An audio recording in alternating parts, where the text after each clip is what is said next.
Vamos continuar da página 9. Eu quero ler aqui só 2 textos. Estava aqui conversando com o Felipe no intervalo. 2 textos que eles vão confirmar muito o que a gente falou em relação ao parentesco dos irmãos de Jesus, se de fato eles são primos mesmo ou não, né? Mateus 1:25.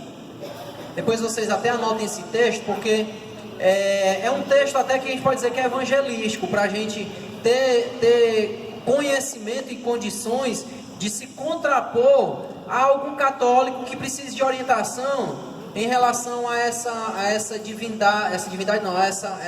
virgindade perpétua de Maria. Mateus 1:25 diz assim, ó: e não conheceu até que deu luz a seu filho primogênito e pôs-lhe o nome de Jesus. Aqui o escritor Mateus está falando do casamento de Maria e José. E no versículo 25 do capítulo 1 ele diz, ó: e não a conheceu. O que é conheceu? Ter relação sexual. E não teve relação sexual ou não coabitou até que desse a luz do seu filho. Esse até, ele dá aqui uma questão de tempo, é um pronome de tempo. Então é até, depois houve intimidade com aquele casal. Então Mateus 1:25 fica claro aqui. E no 13:55, Mateus 13:55, vai falar que Jesus falou algumas parábolas. O 53 faz isso, que ele volta para a sua pátria, e as pessoas se admiram pelo que Jesus falava. E olha o que é que uma das pessoas lá diz, ó: não é esse o filho do carpinteiro? E não se chama a sua mãe Maria e seus irmãos Tiago e José e Simão e Judas? Esse contexto aqui é muito claro, pessoal, que ele dá o nome do pai e da mãe e dá o nome dos irmãos. E as suas irmãs. Você está entendendo? Então, eu estou falando aqui enquanto as pessoas estão voltando, só para a gente ter esse embasamento. E como eu falei, são versículos aqui que servem até para nós utilizarmos em momentos de evangelismo, em momentos de pessoas que precisam de esclarecimento, dúvidas que às vezes as pessoas não trazem, a gente não tem como responder. Mas fica aí, Mateus 1:25 e Mateus 13:55 para nós já guardarmos esses versículos aí, servir como versículos apologetas. Vamos aqui, pessoal, página 9.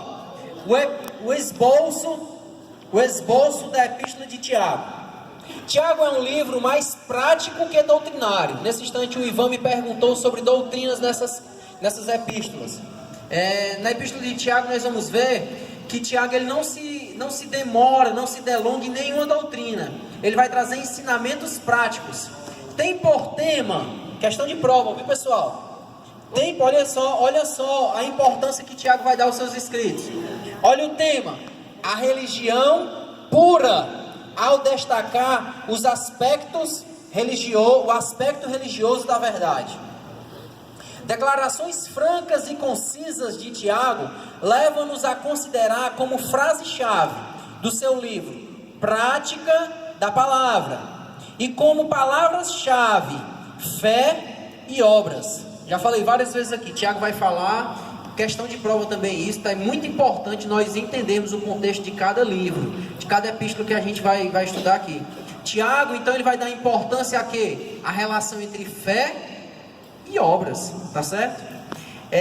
Podemos destacar o objetivo da epístola de Tiago a partir do texto de Tiago 2,4. Vamos ler aqui, a gente já vai falar especificamente desse versículo, mas vamos ver aqui qual é o objetivo dessa epístola. 2,4 diz assim: porventura não fizeste distinção dentre vós mesmos, e não vos fizeste juízes de maus pensamentos? Deixa eu ver se eu anotei certo.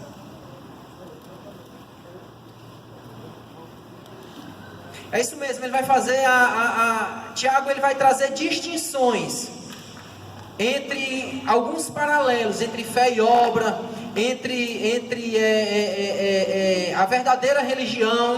Então Tiago vai estar sempre trazendo essa reflexão aos seus ouvintes.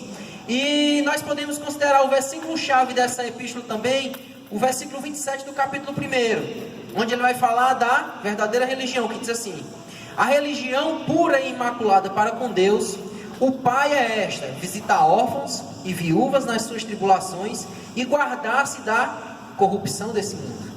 Basicamente ele está falando assim, ó, assistencialismo e santidade. Visitar órfão e viúva e se desviar da corrupção desse mundo. Isso é, do pecado.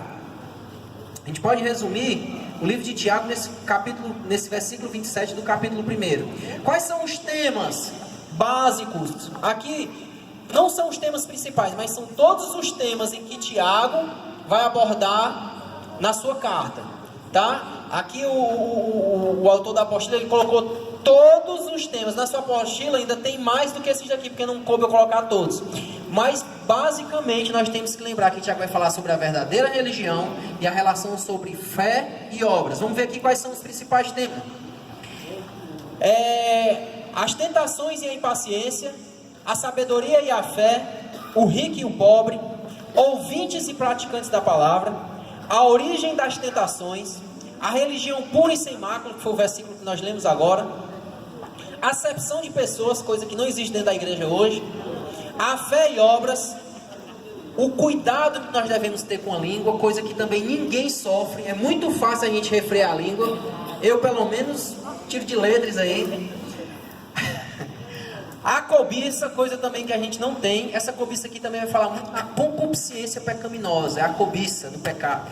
E a oração do justo, que põe muito em seus efeitos, tá? Então, eu separei aqui na apostila, tem mais até. A apostila, ele, na página 9, ele tem até mais detalhado. Ele vai mostrar capítulo a capítulo, tópico a tópico, o que o autor dessa epístola, o Tiago, irmão de Jesus, vai debater. Vamos agora à exposição dessa epístola, versículo por versículo praticamente. Tiago 1:1 diz o seguinte: Tiago, servo de Deus e do Senhor Jesus Cristo, às 12 tribos que andam dispersas, saúde. Nesse versículo 1 do capítulo 1, Tiago, servo, isso é, escravo, parece que os apóstolos tinham prazer de ser considerados assim. O próprio Paulo também se chama de servo do Senhor. O próprio Pedro se chama também de servo, de escravo de Cristo. Um comentáriozinho aqui que eu acho que não tem na sua apostila, mas é muito importante. E a aplicação disso aqui, pessoal, é uma tapa na nossa cara. Olha aqui. A palavra doulos no grego, significa o quê? Escravo ou servo.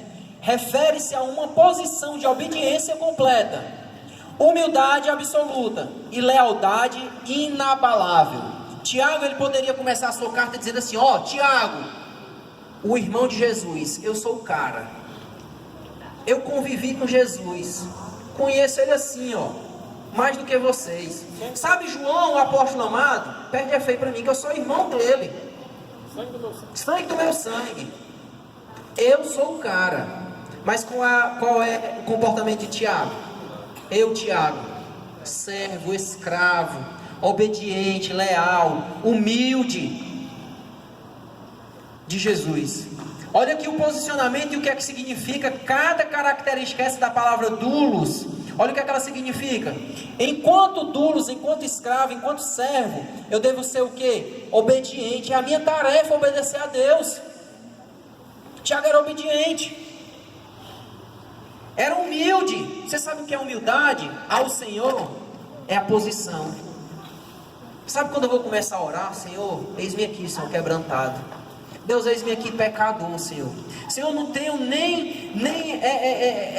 eu não posso nem entrar na Tua presença de tão pecador que eu sou. Então, humildemente eu te peço, me permite entrar no Santo dos Santos. Diferente das orações que a gente vê hoje. Deus, eu ordeno assim, te falo e digo que de hoje para amanhã, misericórdia. Olha, você imagine se um servo pode chegar assim para o seu Senhor, reivindicando alguma coisa. Obediente, servo, humilde, humildade. Meu posicionamento ao Senhor, perante do Senhor, deve ser de humildade, deve ser de reverência. Na hora de cultuar a Deus, eu já falei aqui outras vezes, A minha reverência na hora do culto é uma expressão de louvor ao Senhor. Reverência, lealdade. O relacionamento que um senhor espera do seu escravo é esse, de lealdade. É leal até o fim, independente do que esteja acontecendo. Vamos ali, vamos, eu estou contigo e não abro, sou leal à tua palavra. Deus mesmo, quando tu não está vendo, eu vou ser leal, que é impossível ele não ver. Mas você imagina um relacionamento humano. Olha, meu Senhor, mesmo quando você não estiver vendo, eu vou ser leal a você. Eu não vou desobedecer. Não há maior atributo para um crente do que ser reconhecido como servo do Senhor Jesus, obediente, humilde e leal. Rapaz, a gente tem trocado Jesus por muita coisa desprezível. Falta lealdade. Lealdade à sua palavra, à sua pessoa, às suas doutrinas. E o próprio Tiago, que era irmão de Jesus, ele se considera esse doulos aí, esse escravo. É um ensinamento para nós. Ele começa na introdução da sua carta dessa forma.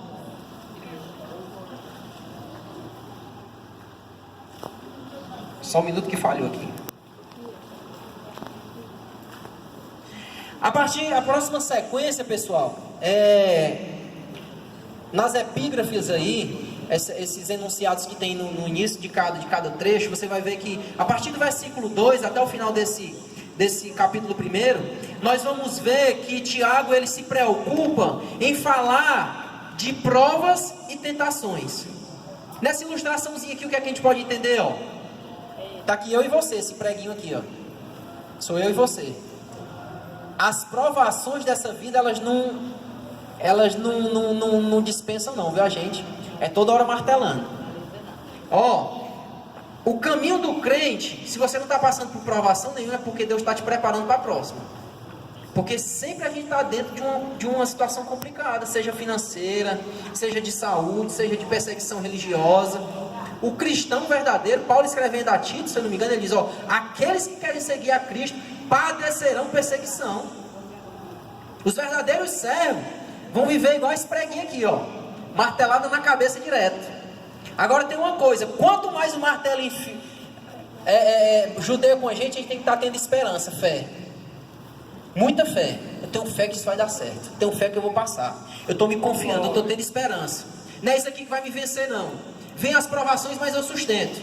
Aí o parafusinho está dizendo, rapaz, quanto mais a sua cabeça, o prego, sua cabeça é golpeada demais. Aí a resposta dele, toda vez que eu sou golpeado, vou mais fundo na madeira. Sabe o que aqui a gente está aprendendo aqui, que a gente vai ver?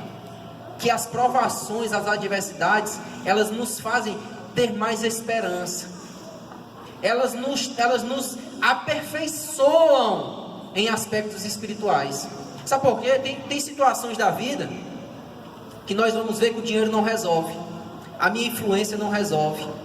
Aí sabe o que é que eu tenho que fazer? Me achegar a Deus. Então as provações, elas me aperfeiçoam enquanto cristão. Ela me mostra que a minha dependência tem que estar em quem? No Senhor. Vamos aqui para o versículo a versículo.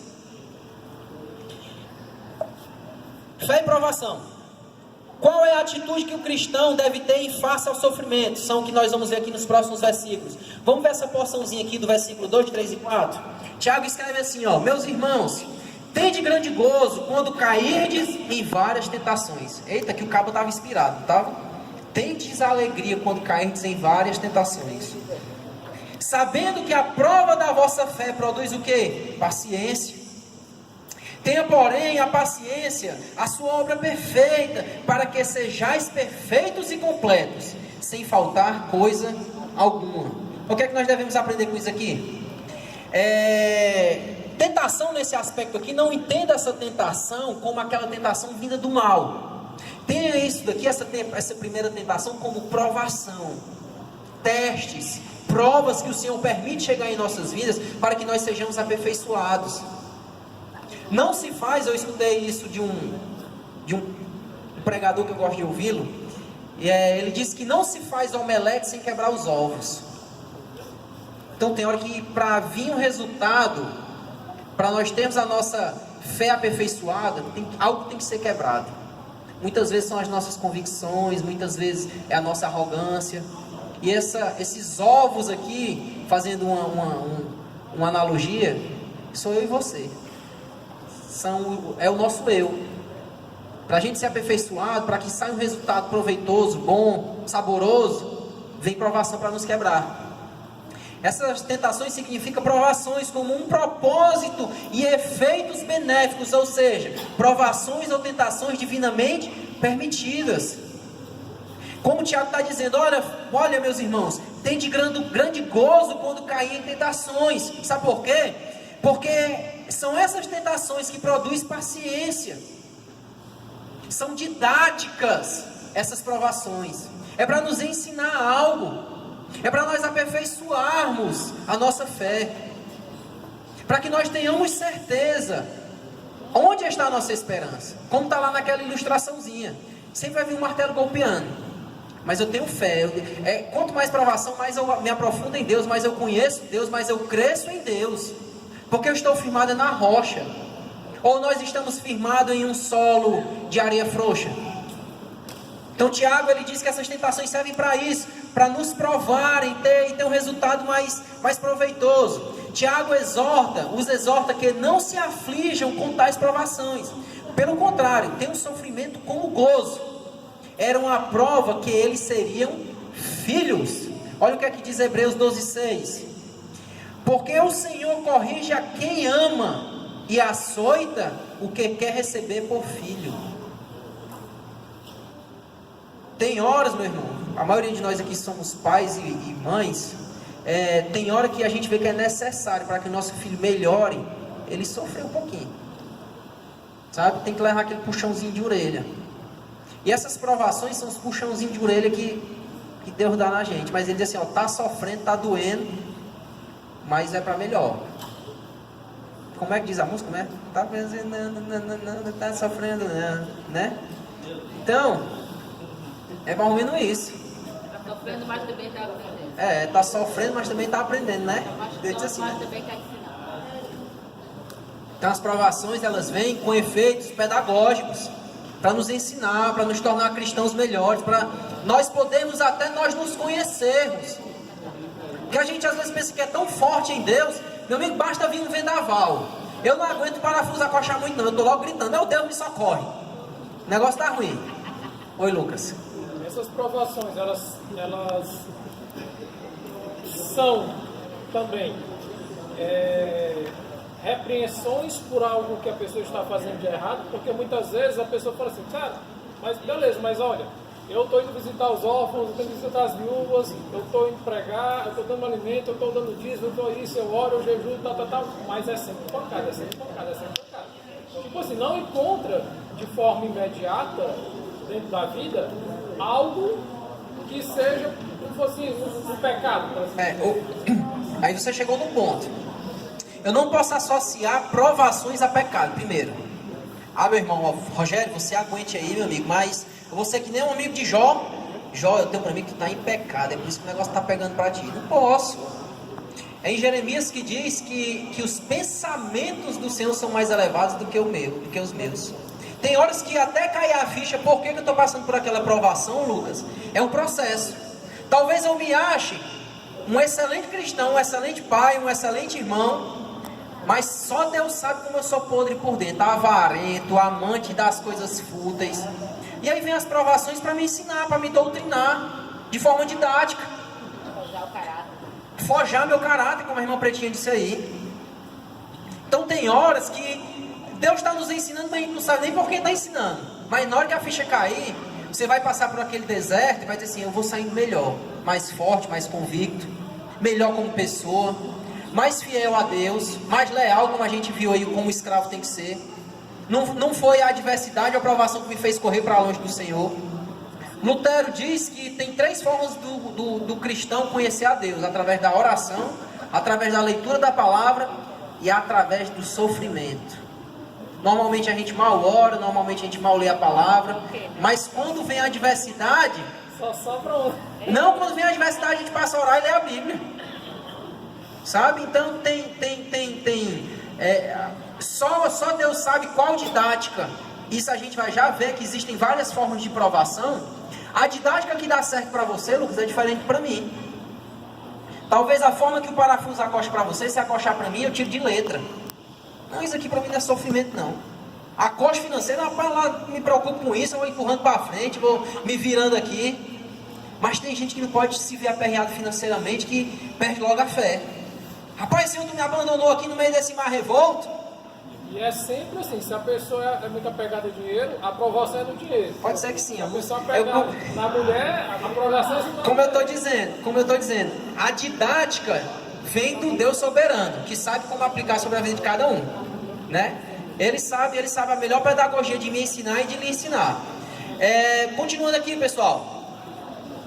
Tais tentações eram várias, isso é, variedades ou de muitas cores. Eu acabei de dizer. A aprovação aqui, ela não vem de uma única forma, não. Porque o que dá certo para me aperfeiçoar, não aperfeiçoa muito bem o netinho e vice-versa. Então Deus tem a didática correta para a pessoa correta na hora certa.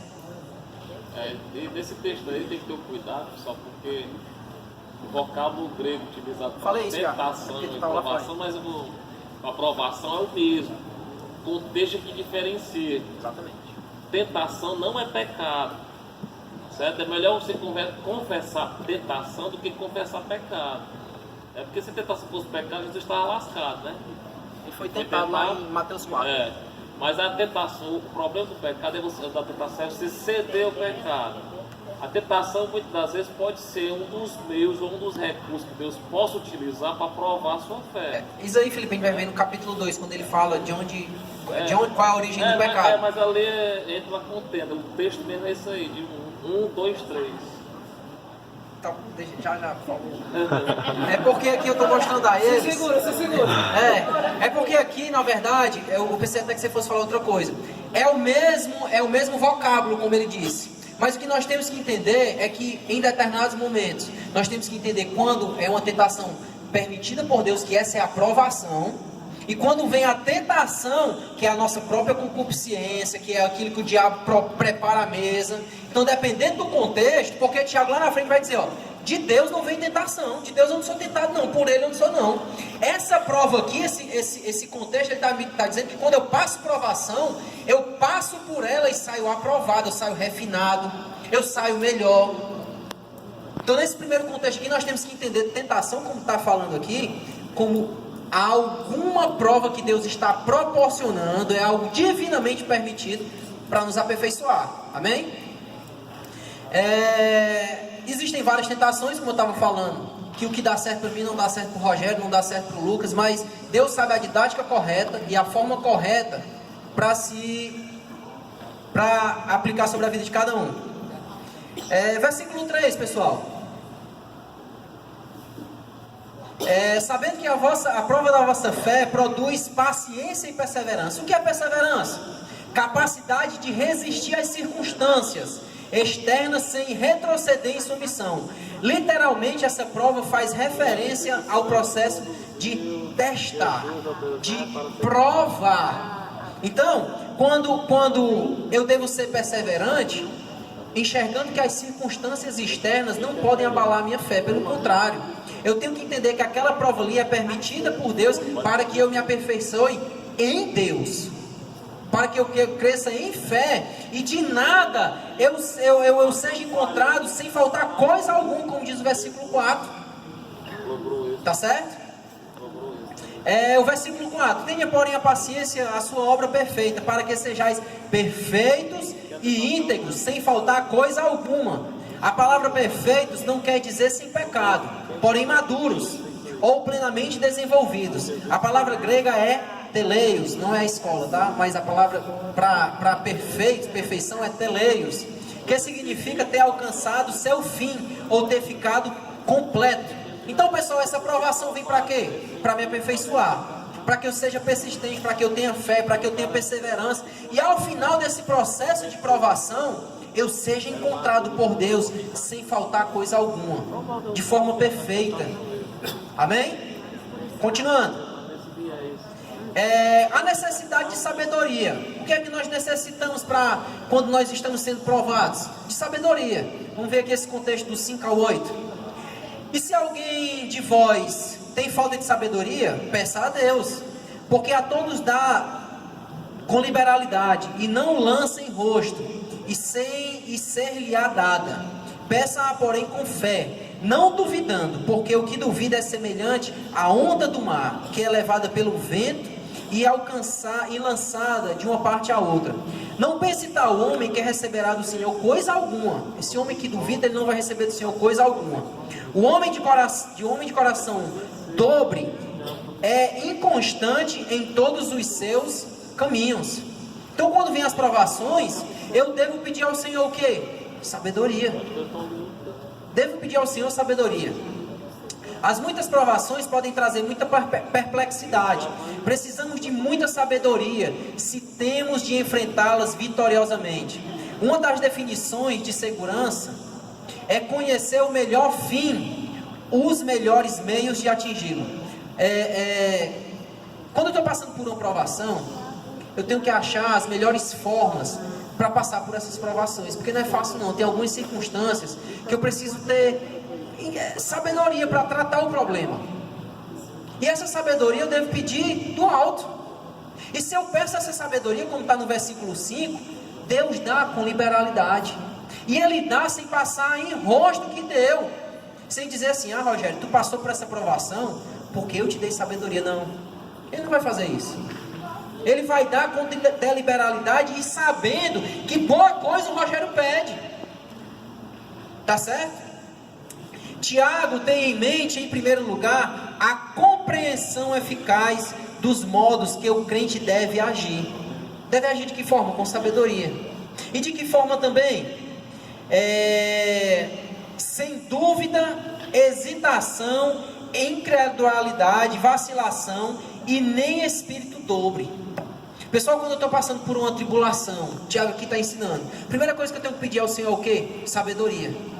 Senhor, me dá sabedoria para passar por isso. E se eu peço, eu tenho que pedir com fé, sem duvidar, sem hesitação, sem dúvida, sem espírito dobre. Sabe por quê? Ele complementa esse versículo dizendo que se alguém pede, já esperando não receber, de fato não vai receber. Se eu peço algo com dúvida, eu não vou receber. Se eu peço algo com hesitação, rapaz, eu vou orar aqui, mas não sei nem se Deus vai me dar, não sei nem se Ele vai me ouvir. Deus não vai dar mesmo não.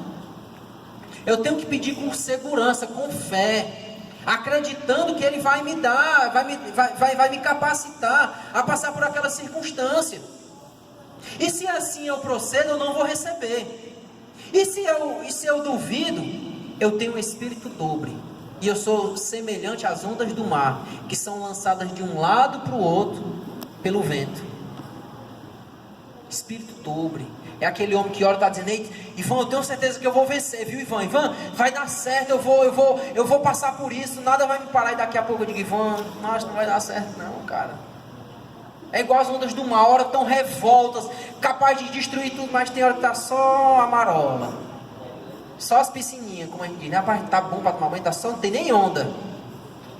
A gente não pode ter esse espírito dobre, porque se assim a gente tiver, a gente não recebe. Se tiver dúvida, hesitação, a gente vai perecer, a gente vai naufragar em meio às tribulações da vida, às adversidades.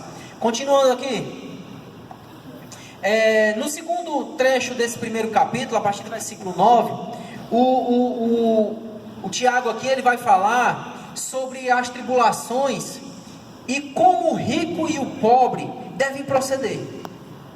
No versículo 9 ele vai dizer: olha, glorie-se o irmão abatido em sua exaltação, e o rico em seu abatimento, porque ele passará como a flor da erva, porque sai o sol com ardor e a erva seca, e a sua flor cai, e a sua formosa aparência do seu aspecto perece. Assim se murchará também o rico em seus caminhos. Como eu falei nesse instante, tem horas que meu dinheiro, a minha influência, a minha capacidade, tudo que eu tenho, tudo que eu galguei até agora não vai resolver as minhas tribulações não. Não vão.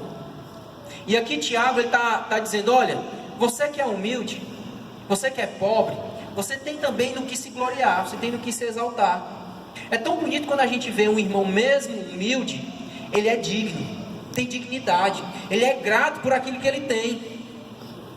Então é nessas horas que o pobre, como aqui o Tiago usa, ele se exalta. É dizer, rapaz, esse cara ele tem uma vida tão difícil, mas sempre está